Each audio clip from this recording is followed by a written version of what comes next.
Happy lunchtime, everybody! You're with me, Gandang Kara, nag-iisang chicks ng radyo. At Monday! It's Monday! Napakainit naman po talaga ng panahon. Grabe! So, wear your sunblocks and bring your towels, lalo na kung talagang mapawis kang tao, ayan. And bring water also. Yung mga nagta-travel dyan, kailangan nyo ng tubig kasi minsan nakakalimot tayong kumain. At saka yung init talaga ng panahon, ang sarap ng malamig na tubig, di ba? Masarap din yung mga dessert sa mga panahon ngayon. Oh, hello sa mga nagugutom na sa mga sinasabi ko. Mag-lunch ka na ngayon. Happy lunchtime. Sa lahat ng mga kumakain na ngayon, isalo mo na lang ako dyan. At sa mga hindi pa kumakain, nako, simulan mo nang kumain. Kailangan mo yan right now para matanggal ang init ng ulo mo. Nako, kailangan nating panatilihing kalmado palagi at mahaba ang ating mga pasensya. And ang pinaka-importante sa lahat is, wow, sa akin pa talaga manggagaling to, no? Check nyo yung gas nyo, check nyo yung brakes nyo, diba? Kumbaga, nakita ko lang to sa kahapon, sa feed ko, na itrato mo daw yung sasakyan mo na parang sarili mong katawan. 'Di ba? Kasi syempre diyan nakasalalay yung buhay mo kung saan ka mapapadpad, 'di ba? Anong pwedeng mangyari sa iyo. So always check bago tayo mag-drive. Oh, 'di ba? Nagbago na ako, no. Kala nyo diyan. Oo, lagi na ako may gas, no. Kumusta ka naman? Ito okay naman. Bukod sa kinukulit ako ng mga tao kung bakit daw hindi tayo nagkakasama. Ako Namimiss din, daw nila magkasama kinukulit tayo. din ako nung wala ka naman. Asan po si Tita Cora? Asan po? Puro ganun. Bakit ba? O, ayan. Magkasama na kami. Ayan, Maraming finally. salamat sa inyong pakikinig. Muli, maraming salamat. Kayo po ay nakikinig sa number 106.7. Nag-extra. Ano yun? Babay na. At least nagpakita tayo. So, nag-South Loop ako. Nakarating ako ng Quezon. Ang layo. Nakarating ako ng Lucena. Mag-isa ka lang. Oo, naglagay ako ng mga food and necessities sa loob ng sasakyan. Na-experience mo yung mag-travel din pala mag-isa. Yes. Anong feeling? Masaya. Liberating, no? Oo, tsaka nakakalayo ka sa Metro Manila kung saan nandun ang mga toxic na tao.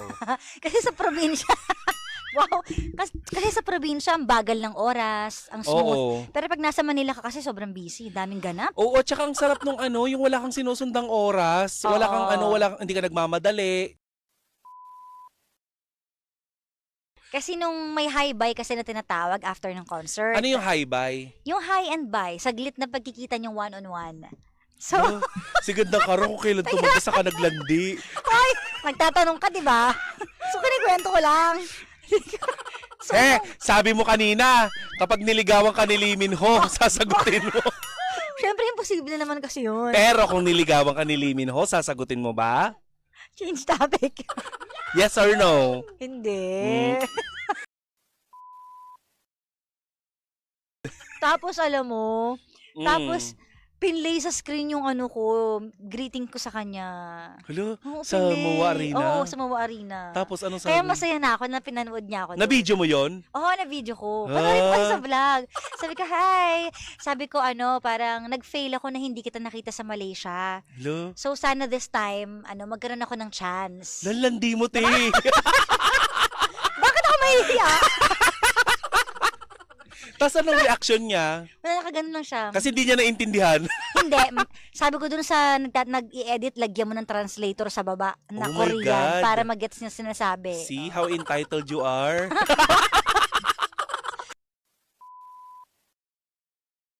Hindi nga, kung bibigyan kayo ng pagkakataon na mag-collab, Oo kakanta naman. kayo, ganon. Of course. Di ba? Bakit naman hindi? Gusto ko yan. Talaga si ate mo, talandi. Hoy, lahat naman tayo may gantong moment na fangirling ka, Oo. di ba? Actually, hindi. Nako, mas matindi yung sa akin. Ikaw din naman sa BTS ka, di ba? Oh. Oo, kahit bata-bata pa ako, mamanghi talaga yan dahil sa kilig. Di ba? Yun Hindi lang. nga, kahit na katrabaho, kahit na Kahit- best friend lang ni Lee Min Ho. Okay na po yung kahit extra lang. Isalin nyo lang po ako sa K-drama Kahit passers-by lang, no? Lee Min Ho, oo. Ano Basta kayang nakita ko lang siya title? doon. Lick my ice cream, Ano ganun. ba yan? Bakit yun yung title, Bastos? Hala! Si Gandang Kara! Bakit ganon? Bakit pwede nga eh, when life gives you tangerine nga, di ba? O mga ganon. Like may ice cream. Lick me.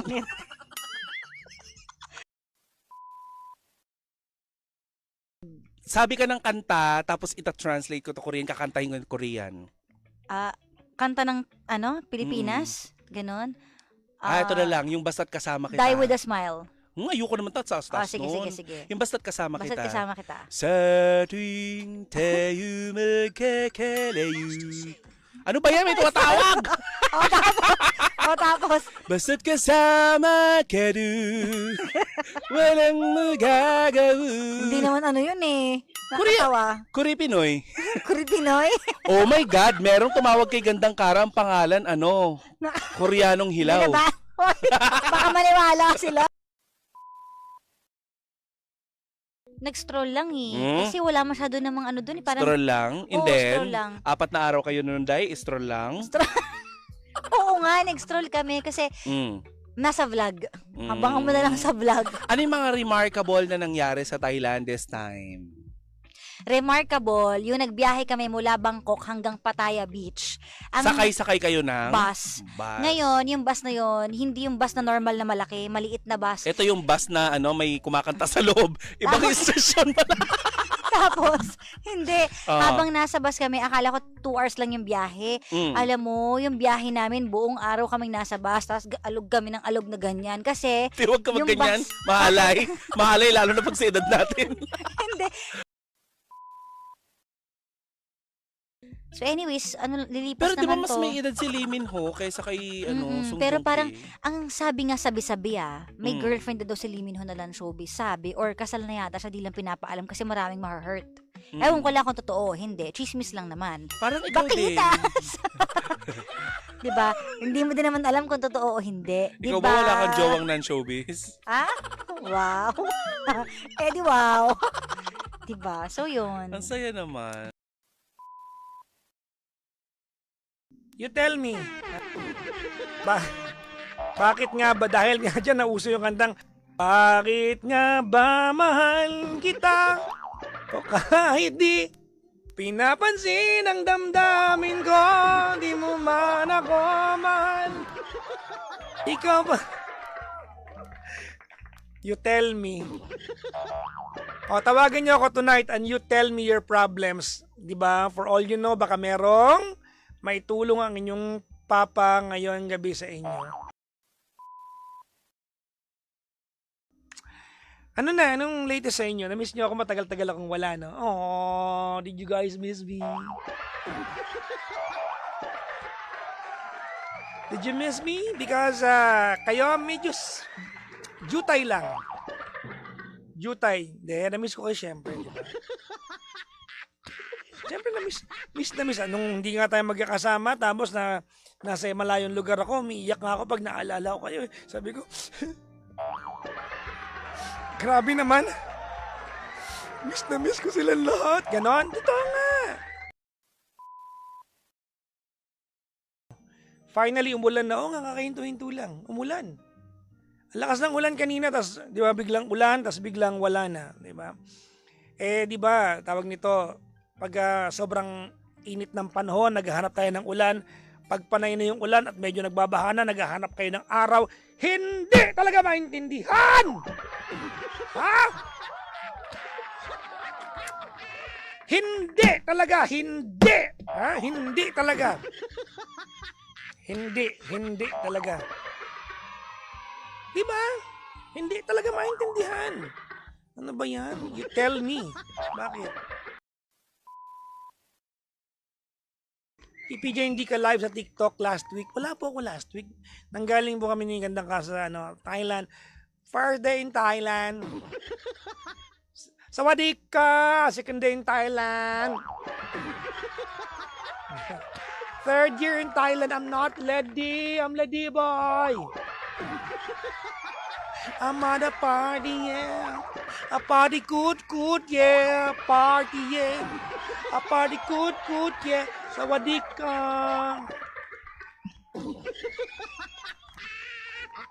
Ang dami ko naipong ang tawag nito?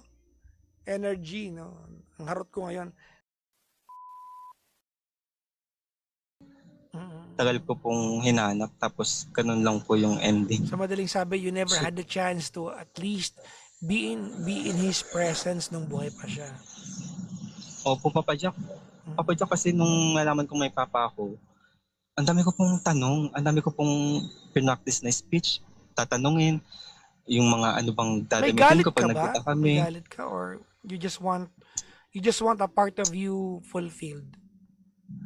Papa Jack, kasi halo-halo po yung emosyon ko eh. Yung may mga araw po na galit ako. May mga araw na sakit ako kasi bakit? Bakit ba ganyan? May tita ka bang ganun kumanta? Ako may tita akong ganyan. Yun. May mga karelate natin. Bakit ba ganyan? Ang buhay ng tao. Yung pag pinapanood namin yung tita namin, kami mga magpipinsan, hirap na hirap manood. Kami nahihirapan.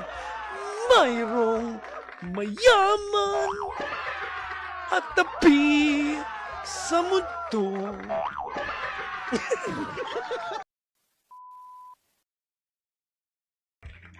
Ganda ng nanay ko, ha. Hindi nyo kaya. Bibihira kasi lumabas nanay ko, kaya tuwan-tuwa ako. Bibihira po siyang uma-attend ng kahit ano. Yung nanay ko, masayang kausap niya yung mga halaman niya. Oo, yun ang kaligayahan niya. Minsan nga, niloloko ko siya eh. Pag yan, halaman mo, kausap mo, sumagot yan, tatakbo ka palayo.